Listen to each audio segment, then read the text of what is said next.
Il existe un objet dans le monde que n'importe qui peut regarder et que personne ne parvient à lire. Il tient dans la paume de la main. Il est noir, dur, fissuré et ne pèse presque rien. Il ressemble à un morceau de charbon oublié dans une cheminée. Ce n'en est pas un, c'est un livre. Un livre refermé en 79 après Jésus-Christ, au moment où le Vésuve ensevelit la ville d'Herculanum. Un livre que personne n'a ouvert depuis lors, car l'ouvrir signifiait le détruire. Pendant 275 ans, ce fut la règle. On pouvait posséder le livre, ou on pouvait lire le livre. Jamais les deux à la fois. Des générations de chercheurs ont essayé. Chaque tentative a transformé un livre entier en fragments, puis en poussière. Des hommes très intelligents, animés des meilleures intentions, ont détruit exactement ce qu'ils voulaient. Sauvé. À Paris, 2 fois. À Naples, à plusieurs reprises. Le 25 juin 2026, cela a pris fin. Une équipe internationale a annoncé avoir lu l'un de ces rouleaux dans son intégralité, du début à la fin, sans jamais toucher aux pages. Aucune lame, aucune colle, aucun déroulement. Le rouleau reste fermé sur la paillasse, exactement comme avant, et le texte qu'il renfermait est publié. Voici l'histoire de la façon dont cela a été rendu possible, et de la raison pour laquelle elle arrive bien trop tard pour la majeure partie de la bibliothèque. Pompéi est la ville que tout le monde connaît. Herculanum est celle qui compte ici, et la raison en est physique. Pompéi fut enseveli par des cendres chaudes tombant du ciel. Herculanum fut frappé par des coulées pyroclastiques, des avalanches de gaz et de matière volcanique dévalant la pente à des températures supérieures à 300 degrés. La différence paraît technique. Elle ne l'est pas. C'est elle qui a décidé de ce qui a survécu. Dans une pièce privée d'oxygène, à 300 degrés, le papyrus ne brûle pas. Il se carbonise. La matière organique se convertit en carbone et s'y fige, prisonnière d'une forme solide. Ensuite, la boue volcanique a durci par-dessus et a tout scellé sous plus de 20 mètres de roche. Ce qui, à Pompéi, est devenu fumée, est devenu à Herculanum de la pierre noire renfermant du texte. La ville est restée sous ce matériau jusqu'au XVIIIe siècle, lorsque les Bourbons commencèrent à creuser des tunnels. En 1750, les ouvriers arrivèrent à une villa suburbaine immense, la plus luxueuse jamais trouvée à Herculanum. Entre 1752 et 1754, ils trouvèrent des centaines de cylindres noirs empilés dans 5 pièces. Et ils jetèrent les premiers. Personne ne reconnut ce que c'était. Ils ressemblaient à du bois carbonisé, ou peut-être à des filets de pêche brûlés. Ce n'est qu'après un certain temps que quelqu'un remarqua que les cylindres avaient des couches, et que ces couches portèrent des marques. C'est alors que la fouille changea de nature. Au final, entre 600 et 700 volumes furent retirés. L'inventaire moderne comptabilise plus de 1800 rouleaux et fragments, dont environ 340 sont presque complets. La villa reçut le nom qu'elle porte encore aujourd'hui, la Villa des Papyrus. L'hypothèse la plus admise attribue la propriété à Lucius Calpurnius Pison, beau-père de Jules César, protecteur de philosophes. Le philosophe résident aurait été Philodème de Gadara, épicurien, et c'est pourquoi tant de textes récupérés jusqu'à présent sont de lui. Ce qui se trouvait dans ces pièces n'est pas une découverte archéologique ordinaire. C'est la seule bibliothèque du monde gréco-romain qui nous soit parvenue physiquement intacte. Tout le reste de la littérature antique a survécu par la copie, et la copie est un filtre. Seul a été copié ce que quelqu'un, à un siècle donné, a jugé digne d'être copié. Herculanum est l'inverse. C'est une bibliothèque réelle, avec les livres qu'une personne réelle possédait effectivement, y compris ce que personne, par la suite, n'a jugé digne d'être préservé. Tout était là, et c'était illisible. Voici la partie de l'histoire que l'on raconte rarement, et c'est la plus importante pour comprendre ce qui s'est passé en 2026. Le premier à essayer fut le prince de San Severo, Raimondo di Sangro, un aristocrate napolitain fasciné par la chimie. Sa méthode reposait sur le mercure. Il séparait les couches, copiait ce qu'il parvenait à voir, et détruisait la couche pour atteindre la suivante. Il perdit ainsi 18 papyrus. Chacun d'eux était un livre que plus jamais personne ne lirait. Vint ensuite Antonio Piaggio, un prêtre génois appelé à Naples précisément pour résoudre le problème. Piaggio construisit une machine. Il collait la surface externe du rouleau sur une peau animale extrêmement fine, y attachait des fils de soie et utilisait des poids et la gravité pour séparer la couche en un mouvement lent et continu. Cela fonctionnait. Techniquement, cela fonctionnait. Il fallait des mois pour produire quelques centimètres de texte, et la couche retirée survivait rarement intacte. Malgré tout, ce fut la meilleure méthode disponible pendant près de 2 siècles, et c'est d'elle que provient la majeure partie de ce que l'on a réussi à lire avant notre époque. C'est dans ce contexte que la France entra dans l'histoire. En 1802, le roi Ferdinand IV de Naples fit un cadeau diplomatique au premier consul Bonaparte. 6 rouleaux d'Herculanum, parmi les meilleurs exemplaires jamais trouvés. Le cadeau comportait une condition implicite, presque une provocation. Les rouleaux étaient remis avec la promesse qu'ils seraient ouverts et publiés. Naples ne parvenait pas à les lire. Que la France essaie donc. Bonaparte confia les rouleaux à l'Institut de France. Ils arrivèrent à Paris dans une caisse de bois blanc doublée de coton, catalogués comme objet 59. Il les remit à 2 hommes qu'il jugeait capables. Gaspard Monge, le mathématicien, et Vivant Denon, qui avait visité les fouilles d'Herculanum en 1778 et assisté personnellement au travail de Piaggio. Aucun des deux n'y parvint. En janvier 1816, Pierre-Claude Mollard et Raoul Rochette tentèrent de nouveau, avec une réplique de la machine de Piaggio. Le rouleau entier fut détruit dans l'opération. Aucune information ne fut obtenue. Un livre antique disparut à jamais dans une salle à Paris, et l'on ne sait même pas lequel c'était. En 1877, un autre papyrus fut porté dans un laboratoire du Louvre. On tenta de le dérouler avec un petit moulin. On échoua. Le papyrus fut partiellement détruit, laissant un côté intact. Et en 1986, dans un dernier effort, 2 des rouleaux parisiens furent envoyés à Naples pour être ouverts selon une nouvelle méthode, mise au point par une équipe norvégienne. Les 2 revinrent à Paris sous forme de puzzle d'environ 300 pièces chacun. Sur les 6 rouleaux que Napoléon reçut, il en resta 2 entiers et une partie d'un 3e. Il convient de s'arrêter un instant sur ce chiffre. Ce n'est pas le volcan qui a détruit ces livres. Le volcan les a préservés. Ce furent 250 ans de tentatives honnêtes de lecture, menées par des personnes compétentes qui voulaient exactement ce que nous voulons. Chaque génération a regardé cet objet, a conclu que la technologie était enfin arrivée à maturité, et s'est trompée. La solution n'est pas venue de la papyrologie, elle est venue de l'informatique, et cela a pris des décennies. Brent Seals, professeur à l'Université du Kentucky, a passé une bonne partie de sa carrière sur une idée simple à énoncer et brutale à exécuter. Si un livre fermé est un objet tridimensionnel, et s'il existe une technologie permettant de voir à l'intérieur d'objets tridimensionnels sans les ouvrir, alors le problème n'est pas de conservation, c'est un problème de géométrie et de traitement d'image. La technique s'appelle le déroulement virtuel. On scanne l'objet au rayon X, on reconstruit en 3 dimensions la feuille enroulée à l'intérieur, on trace la surface de cette feuille couche par couche, puis on aplatit numériquement cette surface jusqu'à en faire une page plane. Seals prouva que cela fonctionnait sur un rouleau hébraïque carbonisé trouvé à Ein Gedi, en Israël. Le rouleau était fermé et brûlé, et l'équipe récupéra le texte sans l'ouvrir. C'était le Lévitique.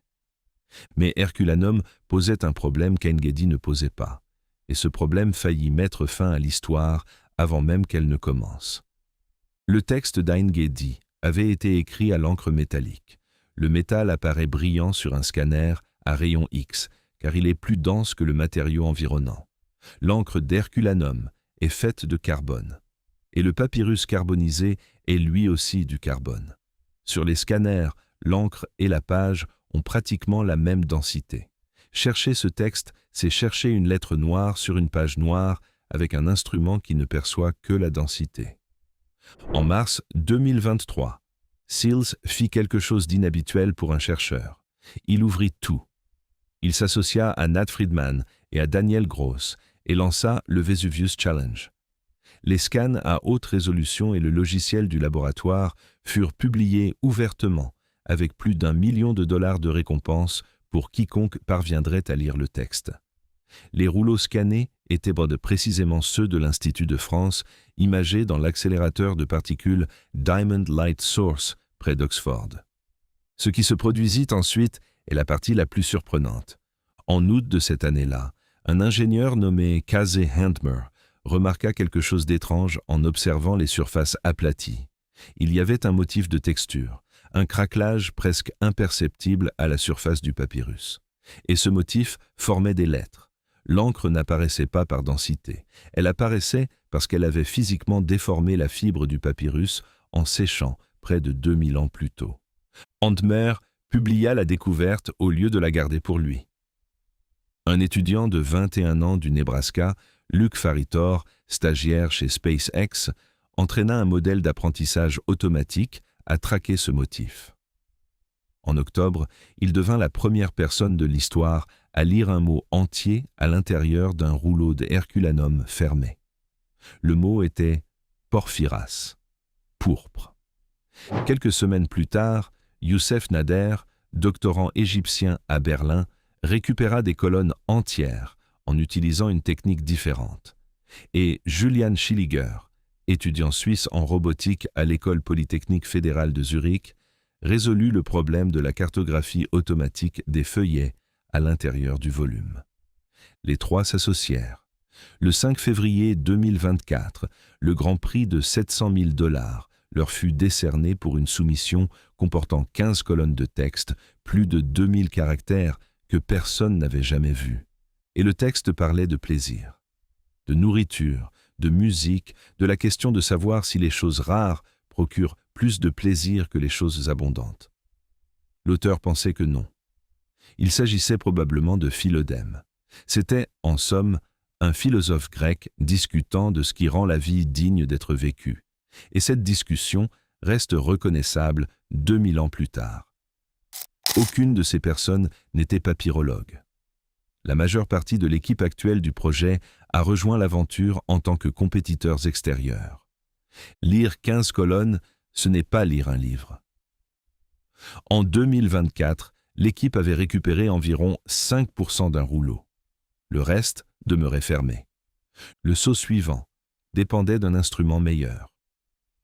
Les nouveaux scans furent réalisés sur une ligne de faisceau du synchrotron européen à Grenoble, en France, un équipement capable de résoudre des couches extrêmement fines et densément compactées à l'intérieur d'un rouleau. Le travail fut mené en collaboration avec la Bibliothèque nationale de Naples, qui conserve les papyrus, et le résultat fut annoncé le 25 juin 2026 à Naples, avec le Vésuve en toile de fond. Le rouleau est catalogué sous le numéro 1667. Il fut virtuellement déroulé et lu du début à la fin.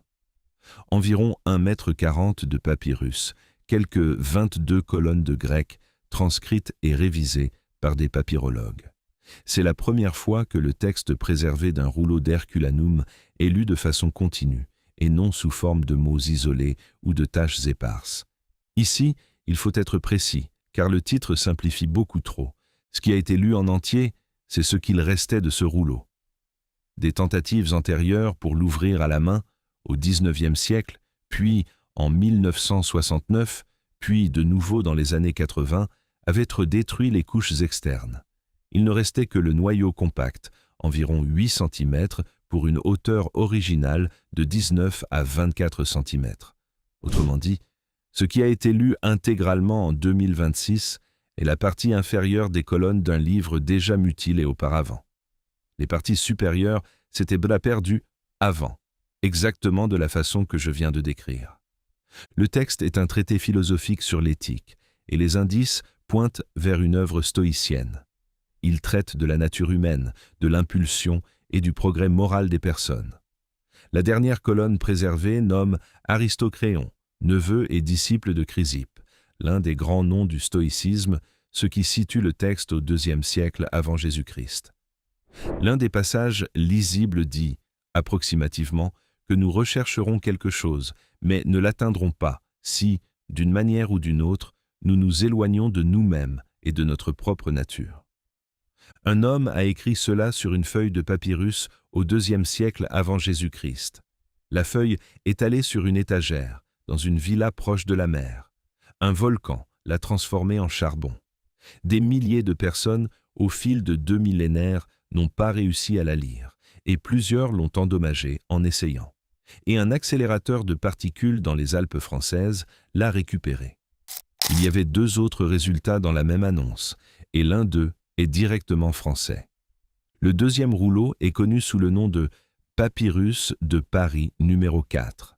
C'est l'un des rouleaux que Napoléon reçut en 1802, l'un des 2 qui survécurent intacts à l'Institut de France. Grâce à la résolution plus élevée, pour la première fois, l'encre est devenue directement visible à l'intérieur du volume, dans les données tridimensionnelles au rayon X. Non plus déduite d'après un motif de craquelage. Vue. Et le texte ainsi récupéré coïncide exactement, mot pour mot, avec la lecture primée en 2023. C'est la confirmation indépendante que cette première lecture était réelle. Le troisième rouleau livra quelque chose de différent et peut-être de plus utile. Le titre et l'auteur. L'œuvre fut identifiée comme étant « Sur les dieux », livre 8 de Philodème. Lire le titre d'un rouleau fermé signifie que les chercheurs peuvent savoir ce que contient un volume avant d'investir des mois à en lire le corps du texte. Pour une collection de centaines de rouleaux, cela change l'ordre des priorités. Toutes les données, les surfaces reconstruites et les transcriptions ont été publiées sous licence ouverte et le code est disponible publiquement. N'importe qui peut vérifier le travail. Vient maintenant la partie que presque personne ne mentionne dans les titres. Les rouleaux qui existent aujourd'hui à Naples représentent, selon les estimations, plus de 16 mégaoctets de texte. Certains papyrologues impliqués dans le projet affirment que révéler tout cela constituerait la plus grande révolution des études classiques depuis la Renaissance. C'est une affirmation forte et il se pourrait qu'elle soit littéralement vraie. Mais il existe une question plus vaste et elle ne concerne pas le logiciel. Lorsqu'une partie de la villa des papyrus fut dégagée dans les années 90, les archéologues se rendirent compte que l'édifice était bien plus grand qu'on ne le pensait. 2 étages demeurent inexplorés, et la bibliothèque que nous connaissons, celle d'où sortirent les rouleaux du XVIIIe siècle, était une petite pièce avec une concentration très élevée de textes d'un seul philosophe épicurien.